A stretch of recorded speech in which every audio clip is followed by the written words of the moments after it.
गेल्या वर्षी भीमा नदीला आलेल्या महापुरामुळे तुडुंब भरलेले उजनी धरण अवघ्या 4 महिन्यात अर्ध्यावर आले आहे. 121 टीएमसी क्षमता असलेल्या धरणात आज गुरुवार सकाळच्या आकडेवारीनुसार केवळ 55 टीएमसी पाणीसाठा शिल्लक राहिला आहे. जानेवारी अखेर धरण 100% भरलेले असताना आता पाणी पातळी -16.1% गेल्याने सोलापूर जिल्ह्यात पुन्हा पाणी टंचाईची चिंता वाढली आहे. सध्या धरणातून सुमारे 2100 क्युसेक वेगाने शेतीसाठी पाणी सोडले जात आहे. रब्बी हंगाम, ऊस क्षेत्र आणि उन्हाळी पिकांसाठी मोठ्या प्रमाणावर पाण्याची मागणी कायम आहे. वाढते तापमान आणि बाष्पीभवनामुळे दररोज पाणीसाठ्यात मोठी घट होत आहे. उजनी धरणावर सोलापूरसह पुणे जिल्ह्यातील काही भागांचे पिण्याचे पाणी, शेती आणि उद्योग अवलंबून आहेत.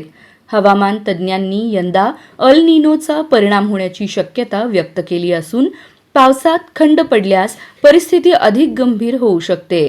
तर दुसरीकडे ग्रामीण भागात टँकरची मागणीही वाढू लागली आहे.